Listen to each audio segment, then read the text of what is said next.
Hello, good morning. सम सीमांत उपयोगिता नियम समझेंगे आज अपन। अभी तक अपन ने सीमांत उपयोगिता ह्रास नियम पढ़ा था।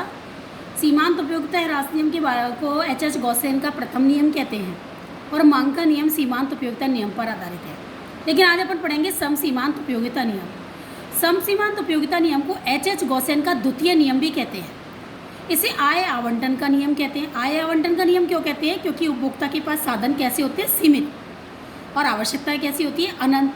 वो सीमित संसाधनों के द्वारा अनंत आवश्यकताओं की पूर्ति करता है और अनंत आवश्यकताओं की पूर्ति करके भी वह अधिकतम संतुष्टि प्राप्त करता है।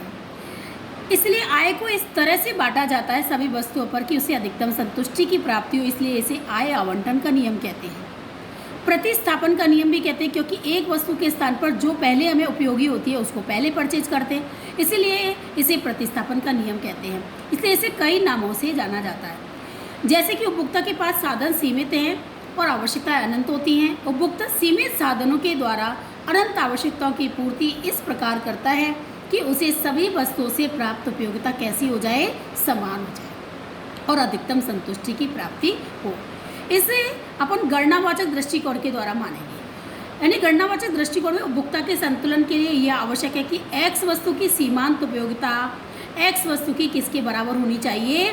कीमत के बराबर होनी चाहिए। यदि एक्स वस्तु की सीमांत उपयोगिता एक्स वस्तु की कीमत से यदि अधिक होती है तो उपभोक्ता एक्स वस्तु की फिर क्या करेगा? अधिक इकाई लेगा, क्योंकि उसकी कीमत किसके बराबर? जैसे अपन कोई वस्तु खरीदने जाते हैं तो उसकी उपयोगिता के बराबर होगी, तब अपन उसको ले लेंगे। यदि उस वस्तु की उपयोगिता अपने पर लिए कम है, कीमत ज़्यादा है, तो अपन उस वस्तु को परचेज नहीं करते हैं। यदि उसकी उपयोगिता अपनी ज़्यादा होती है तो अपन उस वस्तु को क्रय कर लेंगे। तो यानी कीमत किसके बराबर होनी चाहिए? सीमांत उपयोगिता के बराबर होनी चाहिए। तो यदि एक्स वस्तु की सीमांत उपयोगिता एक्स वस्तु की कीमत से अधिक है तो उपभोक्ता एक्स वस्तु की अधिक इकाइयाँ क्रय करेगा, क्योंकि उसकी सीमांत उपयोगिता कैसी है? उसके लिए ज़्यादा है। एक्स वस्तु की सीमांत उपयोगिता एक्स वस्तु की कीमत से यदि कम होगी, यानी कि प्राइस ज़्यादा है और उस वस्तु की उपयोगिता कम है, हमें ज़रूरत ही नहीं है उस वस्तु की, तो हम उस वस्तु की कैसी लेंगे? कम इकाई लेंगे। इस प्रकार वे दोनों स्थिति में तब तक संतुलन बिठाता है जब तक कि कीमत व सीमांत उपयोगिता क्या ना हो जाए? बराबर ना हो जाए। इस संतुलन की दो शर्तें हैं। एक शर्त क्या है? x1 p/x। x यानी वस्तु की मात्रा, x वस्तु की मात्रा, ये डॉट है, और ये px के मतलब x वस्तु की कीमत प्लस y यानी दूसरी वस्तु है और उसकी डॉट यानी मल्टीप्लाई, और py का मतलब होता है y वस्तु की कीमत इजिकल टू m। और दूसरी शर्त यह है mu(x/px)। mu(x) का मतलब है x वस्तु की सीमांत उपयोगिता, मार्जिनल यूटिलिटी, और px यानी कि x वस्तु की कीमत इजिकल टू mu(y) y वस्तु की सीमांत उपयोगिता अपॉन py का मतलब है y वस्तु की कीमत। वैसे तो अपन मार्केट से बहुत सारी वस्तुएं लेके आते हैं, लेकिन यहाँ पर सुविधा की दृष्टि से अपन दो ही वस्तुएं ले रहे हैं, यानी एक तो x वस्तु है और दूसरी कौन सी है? y वस्तु है। और इसके लिए उदाहरण समझने के लिए अपने को ये दोनों शर्तें पूरी करनी होंगी।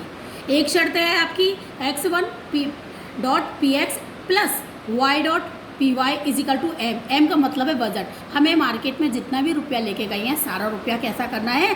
खर्च करना है। इसको एक उदाहरण के द्वारा समझ सकते हैं अपन। x वस्तु की कीमत कितने रुपये है? 2 रुपये। y वस्तु की कीमत कितने रुपये है? 3 रुपये। और हमारे पास बजट कितने रुपये, यानी हमारे पास रुपया कितना है? 12 रुपया है। तो इसको अपन को स्वयं को ही लिखना पड़ेगा, यानी वस्तु की अपन को कितनी मात्रा लेनी है? 1 2 3 4 5, और यहाँ पर अपन लिखेंगे सीमांत उपयोगिता। ये यूटिल्स में मापा गया है, अपन खुद अपने को लिखना पड़ेगा। तो यानी कि 12 10 8 6 4, यानी 2 का अंतराल करते हुए आपको लिखना है। और y वस्तु के लिए अपन लिखेंगे 15 12 9 6 3, यहाँ अपन 3 का अंतराल करते हुए लिखेंगे। समझ में आया ना? यानी x वस्तु की सीमांत उपयोगिता है ये, और ये y वस्तु की सीमांत उपयोगिता है। ठीक है, ये अपने को खुद को लिखनी पड़ेगी। अब अपन को भारित सीमांत उपयोगिता निकालना है, और भारित सीमांत उपयोगिता निकालने के लिए जो ये mu(x) है, ये mu(x) और ये mu(y) है, इसमें अपने को भाग लगाना है उस वस्तु की कीमत का।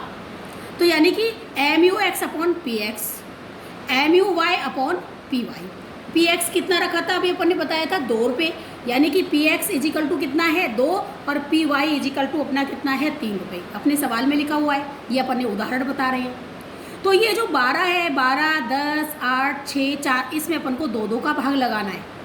और जो 15, 12, 9, 6, 3, इसमें अपन को 3 का भाग लगाना है, क्योंकि ये वाई वस्तु की कीमत 3 रुपये है और एक्स वस्तु की कीमत कितने रुपये है 2 रुपये। तो भारित सीमांत उपयोगिता निकल जाएगी। 2 छिक्की 12, 2 पंचे 10, 2 चौके 8, 2 तिया 6, 2 दूनी 4। और इधर अपन का वाई में लिख लेगा 3 पंचे 15, 3 चौक 12, 3 तिया 9, 3 दूनी 6 और 3 एकम 3। यहाँ तक आपको समझ में आ गया होगा। अब अपने को यहाँ पर दोनों शर्तें पूरी करनी है, यानी एक्स वस्तु की 2 इकाई, यानी कि हमें क्या लिखना है, जैसे मैंने बताया था कि उपभोक्ता के पास संसाधन सीमित होती है, आवश्यकताएं अनंत होती है। वह सीमित संसाधनों के द्वारा अनंत आवश्यकताओं की पूर्ति इस प्रकार से करता है कि दोनों वस्तुओं की सीमांत उपयोगिता बराबर हो जाए। अब दोनों वस्तुओं की सीमांत उपयोगिता देखो, यहाँ पर 5 है और यहाँ भी 5 है।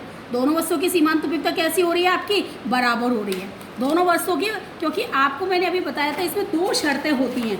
2 शर्तें कैसी होती हैं, यानी एक शर्त तो आपकी क्या थी, एक्स डॉट x1 मान लो dot p x plus y dot p y, ये आपकी हो गई पी वाई इजिकल टू क्या है आपका m। अब आपको मैंने बताया था पी एक्स इजिकल टू कितना है 2 रुपये और पी वाई इजिकल टू कितना है 3 रुपये है ये आपका। तो यहाँ पर आप ये देख रहे हो 5 सीमांत उपयोगिता ये है और 5 ही ये है। तो इसका मतलब वो कितनी इकाई ले रहा है, 2 इकाई ले रहा है, 1, 2। एक्स वस्तु की कितनी इकाई ले रहा है, 2 ले रहा है, और उस एक्स वस्तु की कीमत कितने रुपये है, 2 रुपये है, प्लस वाई वस्तु की कितनी इकाई ले रहा है, यहाँ पर 5 से ना सीमांत उपयोगिता दोनों की बराबर होनी चाहिए। तो कितनी इकाई ले रहा है, 1, और इसकी कीमत कितनी है 3 रुपये। लेकिन हमारे पास कितने रुपये है, बजट अपने पास कितने रुपये का था, 12 रुपये का। तो 2 दूनी 4 प्लस 3 इजिकल टू 12, यानी हमारे पास 7 रुपये तो खर्च हो रहे हैं और 12 रुपये हमारे पास हैं। 7 रुपये खर्च हो रहे हैं और 12 रुपये हैं। तो और हमने आपको ये बताया है कि उपभोक्ता अपना सारा रुपया क्या करेगा, सारा रुपया व्यय करेगा। ठीक है, तो यहाँ पर पहली शर्त तो पूरी नहीं हो रही है। और दूसरी शर्त क्या थी, M U X upon P X is equal to M U Y upon P Y, यानी यहाँ पर अपन ने किया था 10/2 इजिकल टू 15/3। तो 2 पंजे 10 और 3 पंजे 15, यानी एक शर्त पूरी हो रही है और दूसरी शर्त पूरी नहीं हो रही है, तो उपभोक्ता अपने उपभोग को और बढ़ाएगा। ठीक है ना। अब उपभोग को बढ़ा रहा है यहाँ पर आप ये देख रहे हो, ये 4 है, यानी 8 में 2 का भाग लगाया 2 चौके 8, और यहाँ पर भाग लगाया 3 चौक 12। ये 4 है, ये 4 है। दोनों सीमांत उपयोगिता कैसी हो रही है, यहाँ पर भारित सीमांत उपयोगिता बराबर हो रही है। तो यानी M U X is equal to M U X upon P X is equal to M U Y upon P Y, यानी आपने क्या किया 8/2 इजिकल टू 12/3, 2 चौके 8 और 3 चौक 12, यानी पहली शर्त पूरी हो रही है। अब दूसरी शर्त के अकॉर्डिंग आप ये देख रहे हो इसकी कितनी इकाई ले रहे हैं, यानी P1 x1 plus P2 y2 is equal to m, यानी P1 इसकी आपकी कितनी कीमत रुपये, 2 रुपये। कितनी इकाई ले रहा है इस 4 पर, 3 इकाई ले रहा है, 3 इकाई ले रहा है ना, प्लस इस पर अपनी कितनी इकाई ले रहा है, इसकी कीमत कितने रुपये है, 3 रुपये। कितनी इकाई ले रहा है, यहाँ पर देखो 2 इकाई ले रहा है, और हमारे पास रुपया कितना है 12, 3 दूनी 6 और 3 दूनी 6 इजिकल टू 12। यहाँ पर आपकी 12 रुपये व्यय हो रहा है, यानी दूसरी शर्त भी आपकी पूरी हो रही है। तो उपभोक्ता का जो इष्टतम बिंदु होगा कहाँ पर होगा, ये आपका उपभोक्ता यहाँ पर अधिकतम संतुष्टि प्राप्त करेगा।